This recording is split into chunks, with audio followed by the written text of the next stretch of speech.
Bismillahirrahmanirrahim. Assalamualaikum warahmatullahi wabarakatuh. Alhamdulillahilladzi 'allamal Qur'an khalaqal insana wa 'allamahul bayan. Wassalatu wassalamu ala khairil anam sayyidina wa habibina wa syafi'ina wa maulana Muhammadin wa ala alihi wa ashabihi wa ala man ittaba'an nur alladzi unsila ma'ahu ila yaumil furqan, amma ba'du. Bapak Ibu jamaah maghrib yang semoga dirahmati, dimuliakan oleh Allah Subhanahu wa taala. Alhamdulillah, malam ini kembali kita dihadirkan, dipertemukan oleh Allah dalam majelis yang semoga dimuliakan ini untuk melanjutkan kembali kajian tafsir, membaca dan menelaah firman Allah Subhanahu wa taala yang terdapat di dalam Al-Qur'an. Insyaallah malam ini kita lanjutkan pada ayat yang ke-125, masih di surah An-Nahl, urutan surah yang ke-16. Allah Subhanahu wa taala berfirman, A'udzu billahi minasyaitonir rajim. Ud'u ila sabili rabbika bil hikmah wal mau'izatil hasanah wajadilhum billati hiya ahsan. Inna rabbaka huwa a'lamu biman dhalla an sabili wa huwa a'lamu bil muhtadin. Ajaklah kepada jalan Tuhanmu dengan hikmah, kebijaksanaan, dan mau'izah hasanah, nasihat yang baik, dan berdebatlah dengan mereka dengan cara yang terbaik. Sesungguhnya Tuhanmu dialah yang paling mengetahui siapa yang sesat dari jalannya, dan dialah yang lebih mengetahui siapa orang-orang yang mendapatkan hidayah. Jadi di awal ayat ini Allah Subhanahu wa taala memberikan perintah kepada Nabi sallallahu alaihi wasallam, ud'u ila sabili rabbik, ajaklah kepada jalan Tuhan. Ada dua redaksi di dalam Al-Qur'an kaitannya dengan perintah untuk mengajak manusia. Yang pertama yaitu perintah untuk mengajak kepada jalan Allah, dan yang kedua yaitu mengajak kepada Allah Subhanahu wa taala. Itu dua hal yang berbeda. Mengajak kepada jalan Allah dan mengajak kepada Allah. Karena di antara tugas yang diemban oleh Nabi sallallahu alaihi wasallam adalah mengajak manusia kepada Allah. Ya ayuhan nabi, wahai nabi, inna arsalnaka syahidaw wa mubasyiraw wa naziran wa da'iyan ilallah. Wahai Nabi, sesungguhnya kami telah mengutusmu sebagai saksi, sebagai pembawa kabar gembira, sebagai pemberi peringatan, dan da'iyan ilallah, pengajak kepada Allah. Itu dua model redaksinya. Yang pertama dengan menggunakan kata sabil, jalan Allah. Yang kedua tanpa ada sabilnya, mengajak kepada Allah. Kalau dikatakan mengajak kepada jalan Allah, itu artinya mengajak manusia kepada agama, ya, sehingga mereka bisa tahu mana yang dibolehkan di dalam agama dan mana yang dilarang, ya. Tapi kalau dikatakan mengajak kepada Allah, maka maksudnya adalah mengajak manusia untuk mengenali Allah. Jadi yang pertama mengajak kepada agamanya Allah, tahu apa yang diperintahkan, apa yang dilarang. Yang kedua yaitu mengenalkan Allah Subhanahu wa taala kepada manusia.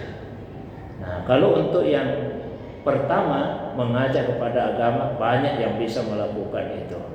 Menyampaikan perintah-perintahnya Allah dan menyampaikan larangan-larangan Allah Subhanahu wa taala. Tapi kalau untuk mengajak manusia kepada Allah, mengenalkan manusia tentang Allah Subhanahu wa taala, maka tentu tidak banyak yang bisa melakukan itu. Rasulullah sallallahu alaihi wasallam adalah orang pertama Ya, orang pertama dari kalangan umat Islam ini yang diperintahkan untuk mengajak manusia kepada Allah Subhanahu wa taala, dan itu biizni, khusus dengan izinnya Allah Subhanahu wa taala. Maka Nabi kemudian memberikan izin kepada sahabat-sahabat tertentu untuk mengajak manusia kepada Allah Subhanahu wa taala, mengenalkan Allah kepada mereka. Hanya orang yang mengenali Allah yang akan bisa mengajak manusia untuk mengenali Allah Subhanahu wa taala. Itu perbedaannya. Nah, yang dimaksud di ayat 125 surah An-Nahl ini yaitu mengajak kepada jalannya Allah, mengajak kepada agama. Metodenya ada 3 yang disebut di dalam ayat ini. Yang pertama dengan hikmah, yang kedua dengan mau'izah hasanah, dan yang ketiga berdebat dengan cara yang terbaik. Dari 3 metode tersebut, kalau hikmah tidak ada sifatnya, tidak disifati, hanya dikatakan ajak dengan hikmah, dengan kebijaksanaan. Tapi kalau mau'izah, nasihat, disifati nasihat yang baik. Berdebat juga disifati, berdebat dengan cara yang terbaik. Mengapa hikmah tidak disifati? Karena hikmah itu sudah pasti baik. Jadi tidak perlu lagi disifati. Yang namanya hikmah adalah kebaikan. Hikmah itu dari kata hakamah, yang artinya kendali. Misalnya ada seekor hewan, ada kendalinya. Kendali itu berfungsi supaya hewan itu tidak menjadi liar, supaya dia bisa terkontrol, ya, dia tidak kemana-mana. Maka seseorang yang punya sifat hikmah, yaitu mereka yang mampu mengendalikan dirinya. Dia bisa tampil dengan penuh percaya diri, dia menyampaikan kebenaran yang dia yakini, dan dia bersifat mempunyai sikap yang bijaksana. Itu hikmah, pasti dia baik. Kemudian mau'izah. Kalau mau'izah disifati, karena mau'izah itu 2 macam. Ada nasihat yang baik, ada nasihat yang tidak baik. Maka dikatakanlah mau'izah hasanah. Cara memberikan nasihat itu mesti dengan cara yang baik. Kemudian berdebat. Berdebat sifatnya ada 3. Ada berdebat yang buruk, ya, dengan kasar misalnya. Ada berdebat yang baik, tapi ada berdebat yang terbaik. Berdebat yang baik yaitu berdebat dengan cara yang sopan, dengan argumen yang kuat, ya, diakui lawan tapi tidak membungkam lawan itu. Tapi kalau berdebat dengan cara yang terbaik, yang membuat lawan itu kemudian menjadi takluk.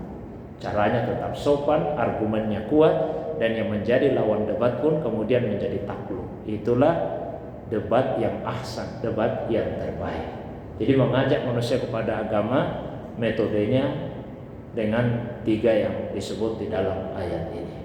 Ada sebagian ulama yang menjelaskan bahwa ketiga metode ini disesuaikan dengan audiensnya, ya, dengan orang yang diajak kepada agama tersebut. Kalau yang diajak kepada agama misalnya katakanlah para cendekiawan, maka dengan hikmah. Kalau orang awam mau'izah hasanah. Tapi kalau orang yang berbeda agama misalnya, maka cara berdakwanya itu dengan mujadalah, dengan berdebat dengan cara yang terbaik. Itu pandangan sebagian ulama tafsir. Tapi ini tidak disepakati semua ulama. Sebagian ulama mengatakan bahwa ketiga metode ini bisa digunakan untuk objek yang sama. Kadang-kadang dibutuhkan hikmah, kadang yang dibutuhkan nasihat yang baik, kadang juga yang dibutuhkan adalah berdebat. Jadi tidak harus orang yang berbeda agama, yang seagama pun kadang-kadang itu dibutuhkan berdebat, tapi debatnya ahsan, dengan cara yang terbaik. Nah, bagaimanapun usaha yang dilakukan seorang dai, orang yang mengajak manusia kepada agama, dia harus sadar bahwa pada akhirnya yang menentukan hasilnya adalah Allah Subhanahu wa taala. Itu harus disadari. Maka di ujung ayat ini Allah tegaskan, inna rabbaka huwa a'lam. Sesungguhnya Tuhanmu lah yang paling tahu.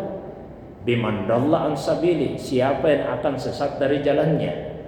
Wa huwa a'lamu bil muhtadin, dan dia juga yang paling tahu siapa yang akan dapat hidayah.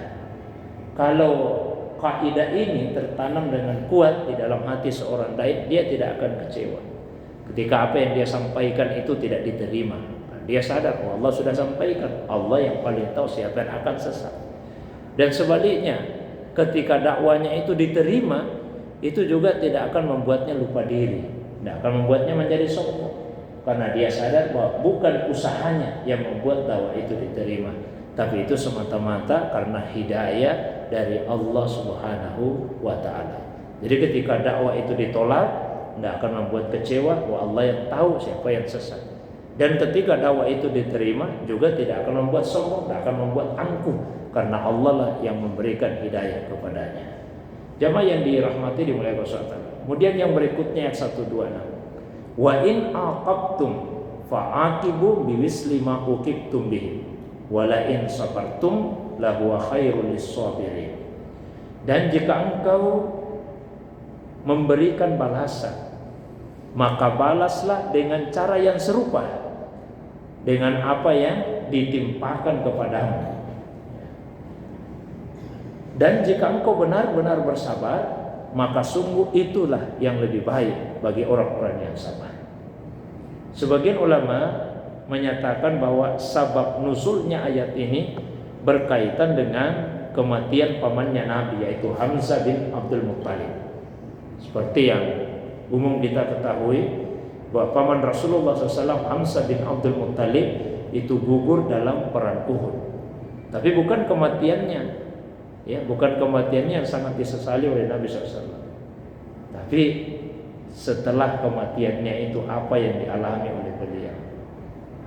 Hidungnya diiris, dilepaskan, telinganya juga dilepaskan, dadanya dibelah, jantungnya dikeluarkan, bahkan dikunyah. Itu yang membuat Rasulullah SAW sangat murka. Kalau masalah kematian di medan peperangan itu sudah hal yang biasa, namanya peperangan, tentu resikonya adalah kematian. Tapi yang tidak diterima oleh Nabi SAW ketika paman beliau diperlakukan seperti itu, maka Nabi sangat murka, sehingga sampai terucaplah kata-kata dari Nabi SAW bahwa beliau akan memberikan balasan, balasan kepada orang-orang musyrik yang telah memperlakukan Nabi seperti itu, dan Nabi akan membunuh sampai 70 orang musyrik. Nah, turunlah ayat ini yang mengatakan, kalaupun misalnya hendak membalas dendam, maka berikanlah pembalasan yang setara, tidak boleh berlebih-lebihan. Meskipun sebab nuzulnya seperti itu, tapi ini kaidah yang bersifat umum, bahwa dalam kehidupan ini ketika ada orang yang diperlakukan zalim, diperlakukan sewenang-wenang, lalu dia membalas, maka dia hanya bisa membalas dengan cara yang setara, tidak boleh melebihi apa yang dia terima. Tapi setelah itu Allah lanjutkan, wala in sabartum, dan jika kalian bersabar, lahuwa khairul lis-sabirin, itulah yang lebih baik bagi orang-orang yang mampu bersabar. Jadi memberikan balasan atas kezaliman yang diterima itu adalah sesuatu yang dibolehkan agama, asal dengan cara yang setimpal. Tapi jika kita bisa menahan diri, bisa bersabar, maka itu yang jauh lebih baik. Lalu Allah lanjutkan, wasbir wa ma sabruka illa billah, dan bersabarlah. Tiadalah kesabaranmu itu semata-mata dengan pertolongannya Allah. Jadi bersabar. Kesabaran itu bisa diwujudkan dalam diri dengan pertolongan dari Allah Subhanahu wa ta'ala. Wala tahzan alaihim wala taku fi daikin mimma yamkurun. Dan janganlah engkau bersedih hati ya Muhammad SAW terhadap kekafiran mereka, dan jangan pula bersempit dada terhadap tipu daya yang mereka rencanakan. Jadi Allah SWT semakin menguatkan kepada Nabi SAW untuk bersabar. Kita juga umatnya diperintahkan untuk bersabar. Bersabar itu memang sesuatu yang sulit, sehingga salah satu caranya adalah dengan selalu berkumpul bersama dengan orang yang sabar. Nabi saja diperintahkan oleh Allah, wasbir nafsaka ma'allazina yad'una rabbahum, dan sabarkanlah dirimu bersama-sama dengan orang-orang yang senantiasa berdoa, beribadah kepada Tuhan mereka. Kita seorang diri mungkin berat, tapi jika kita berkumpul bersama-sama dengan orang-orang yang sabar, maka itu akan membantu diri kita untuk memiliki juga sifat kesabaran itu.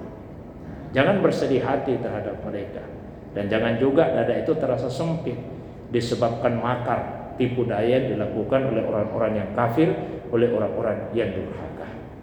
Lalu Allah lanjut, innallaha ma'al ladzina taqaw wal ladzina hum muhsinun. Sesungguhnya Allah itu senantiasa bersama dengan orang-orang yang bertakwa dan orang-orang yang berbuat ihsan. Ya, apa itu ihsan? Yang membalas keburukan dengan kebaikan. Ihsan itu kalau kaitannya dengan manusia, karena ihsan bisa berkaitan dengan Allah. Ihsan juga berkaitan dengan manusia. Kalau ihsan kaitannya dengan Allah seperti yang Nabi jelaskan ketika ditanya oleh Jibril, ya akhbirni mal ihsan, beritahu saya apa itu ihsan. Nabi jawab, ihsan itu adalah anta'budallah ka'annaka tarah. Engkau beribadah kepada Allah seolah-olah melihatnya. Fa illam takun tarahu fa innahu yarak.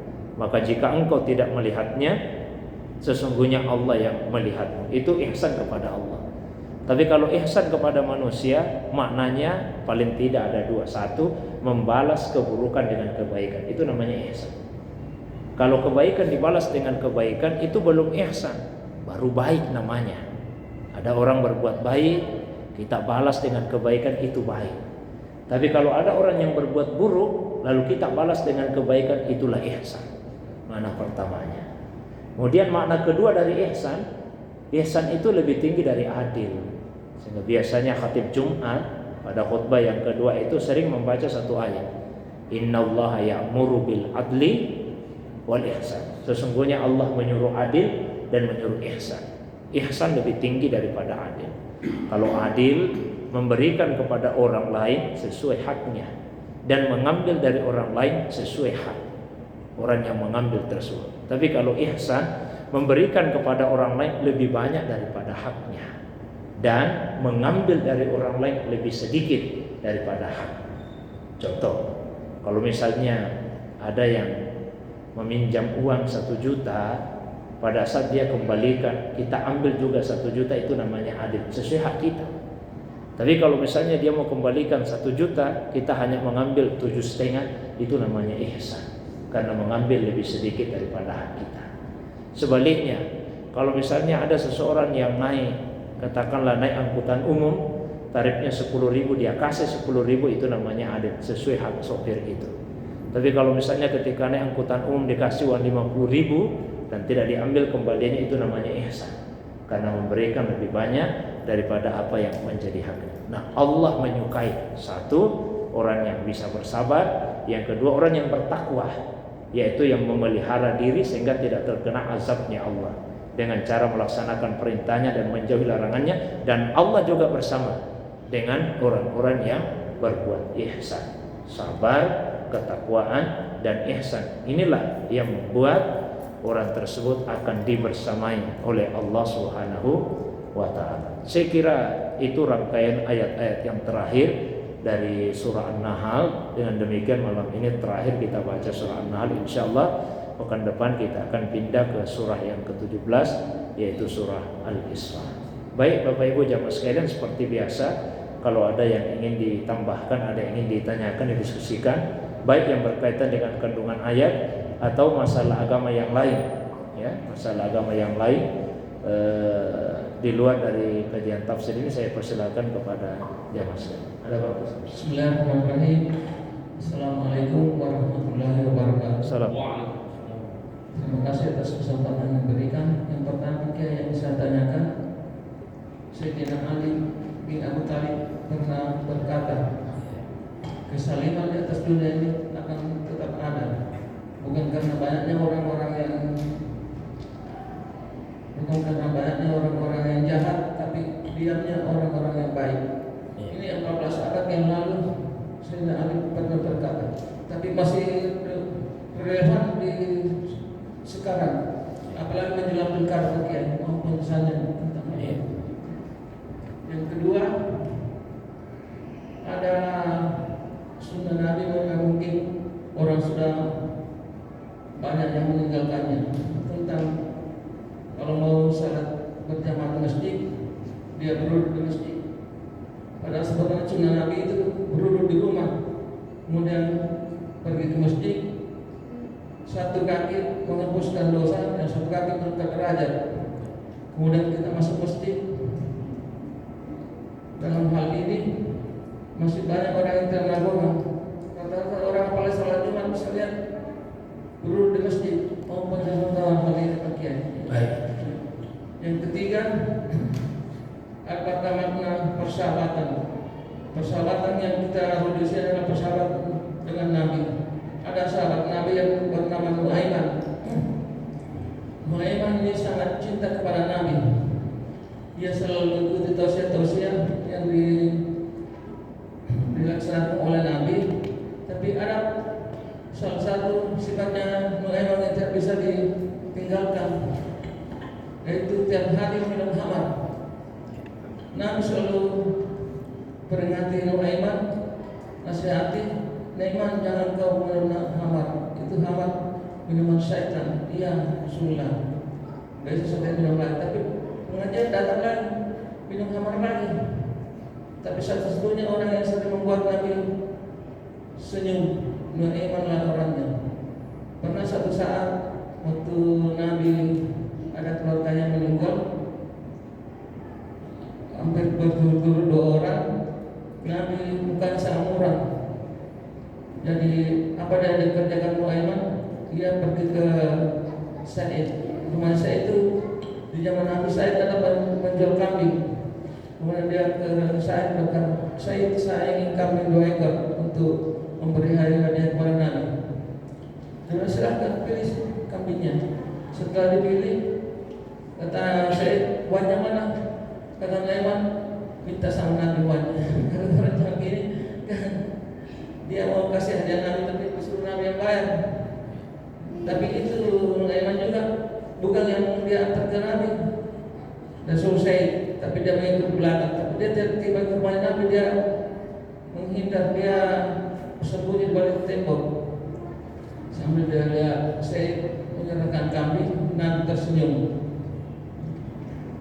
Kemudian ini Said belum beranjak. Kata Nabi, apa lagi Said? Apa ada yang mau bicarakan? Kata Said, belum ya Nabi, duitnya.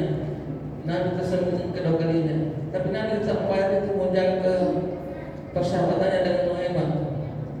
Dia paham bahwa Nuaiman tidak ada apa-apanya kesan. Dia bayar itu kambing. Waktu Nuaiman meninggal dunia, Nabi lah yang memandikan Nuaiman, mengkafaninya, kemudian dia memasukkannya ke dalam lahat. Waktu selesai pemakaman, orang-orang pada pulang, tapi Nabi masih tetap tinggal. Kenapa Rasulullah belum pulang? Aku khawatir Nuaiman tidak bisa menjawab pertanyaan mungkar wa nakir. Pulanglah kalian. Jadi Nabi tinggal. Nabi dia punya mencisahkan Nabi itu mendengar kalau ada orang diperiksa di kuburan. Kemudian datanglah malaikat. Assalamualaikum ya Tuhan Jannah. Nabi tersenyum. Malaikat sudah datang. Mana bukan? Jawab oleh Nuaiman, tidak Rabbi. Kemudian mana Nabi bukan? Coba ulang pertanyaannya. Mana Nabi bukan? Jangan keras-keras karena orangnya masih di atas. Nabi tersenyum lagi. Nah, inilah kisah tentang Nuaiman. Oke, mohon penjelasannya. Terima kasih atas penjelasan. Baik. Yang pertama sekali ya, tentang kezaliman ya. Kezaliman itu ya pasti akan selalu ada di muka bumi selama dunia belum kiamatnya. Namanya kebenaran dan kezaliman itu akan selalu ada di atas muka bumi. Cuma bagaimana supaya kezaliman atau kebatilan itu kemudian tidak sampai mendominasi dan mengalahkan kebenaran. Allah SWT kan telah menegaskan, Waqul ja'al haqqu wa zahaqal batil innal batila kana zahuqa. Katakanlah telah datanglah kebenaran dan akan musnahlah kebatilan. Ya, sesungguhnya kebatilan itu pasti akan binasa. Nah, salah satu yang membuat kezaliman dan kebatilan itu selalu tersebar di muka bumi ini ketika tidak ada yang berusaha untuk mencegahnya, tidak ada yang berusaha untuk menghalanginya. Nah, di titik itulah Imam Ali karramallahu wajhahu mengingatkan bahwa ketika orang-orang yang baik diam, maka kezaliman akan semakin tersebar. Senada dengan itu, seorang sufi besar Abu Ali Ad-Daqqaq pernah berkata, "As-sakitu anil haqqi syaitanun akhras." As-sakit anil haqqi syaitanun akhras. Seseorang yang diam dari kebenaran itu adalah setan yang bisu. Kalau ada yang diam dari kebenaran, tidak mau menyampaikan kebenaran, itu seperti setan yang bisu. Tapi ada juga yang melanjutkan, tapi orang yang berbicara dan berbicara yang batil, itu adalah setan yang berbicara. Ya, artinya pilihan kita itu kan tiga. Derajat yang paling baik, ucapkan yang benar. Itu yang paling baik. Paling tinggi dudukannya, ucapkan yang benar. Tidak bisa kita ucapkan yang benar, diam. Yang rendah bicara, tapi bicaranya itu adalah sesuatu yang buruk, sesuatu yang salah. Nah, itu bagian yang pertama. Kemudian yang kedua, ya memang dianjurkan kalau kita ke masjid itu dalam keadaan punya wudu. Ya, dalam keadaan punya wudu. Kalau kita sudah berwudu kemudian jalan ke masjid dalam keadaan suci, maka itu sudah mendapatkan pahala seperti orang yang salat. Keadaannya seperti keadaan orang yang salat. Ya, termasuk setiap kali kita melangkahkan kaki, insya Allah Allah akan angkat satu derajat. Lalu kemudian Allah akan berikan satu hasanah, satu kebaikan, dan Allah Subhanahu wa taala akan menggugurkan satu dosa kita. Tapi tentu saja kan kadang-kadang namanya perjalanan dari rumah ke masjid, kadang-kadang wudu ya batal. Sehingga kalau batal di perjalanan ya tidak apa-apa untuk kemudian kita berwudu ketika sudah sampai di masjid. Tapi diupayakan kalau kita bisa berwudu di rumah, baru masjid lebih baik. Bahkan sebetulnya anjurannya salat sunnah qabliyah itu di rumah, itu anjurannya. Salat sunnah itu pada umumnya disunnahkan di rumah, kecuali salat sunnah tahiyatul masjid ya tentu di masjid. Dan salat sunnah lainnya yang lebih disukai berjamaah, ya seperti misalnya salat sunnah tarawih, salat sunnah witir setelah tarawih, itu lebih disukai berjamaah di masjid. Tapi kalau salat sunnah yang lain itu anjurannya di rumah paling baik, termasuk salat sunnah rawatib qabliyah ba'diyah. Tapi kalau misalnya menyulitkan, ya tidak apa-apa kita di masjid saja. Rumah kita jauh dari masjid, khawatir, kalau saya salatnya di rumah nanti saya terlambat. Atau misalnya seperti tadi Pak, kalau misalnya mau pulang untuk salat sunnah ba'diyah di rumah, kan repot. Pulang dulu ke rumah salat sunnah, baru balik lagi untuk ikut pengajian. Ya sudah di masjid saja.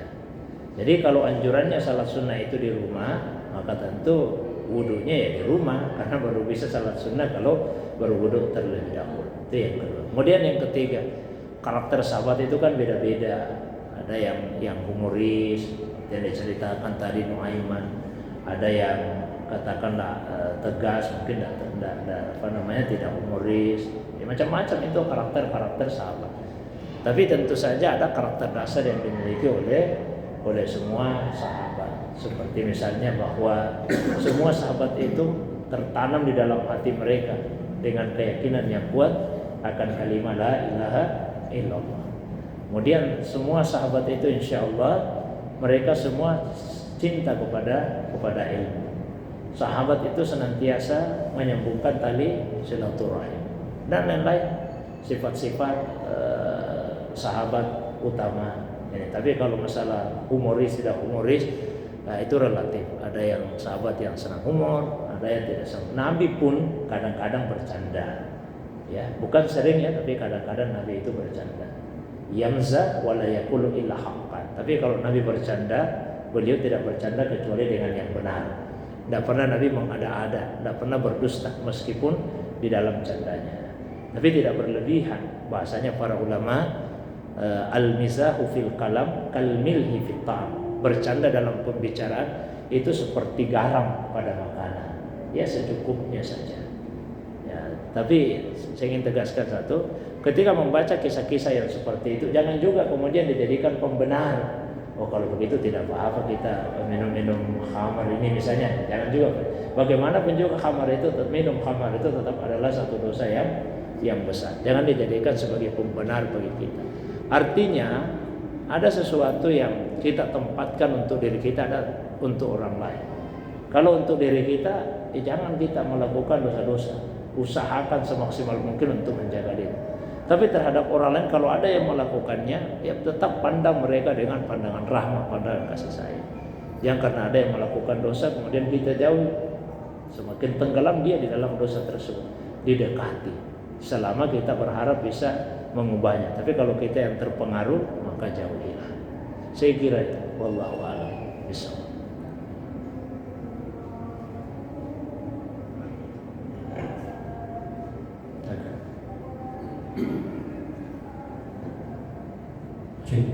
Bismillahirrahmanirrahim. Assalamualaikum warahmatullahi wabarakatuh. Assalamualaikum.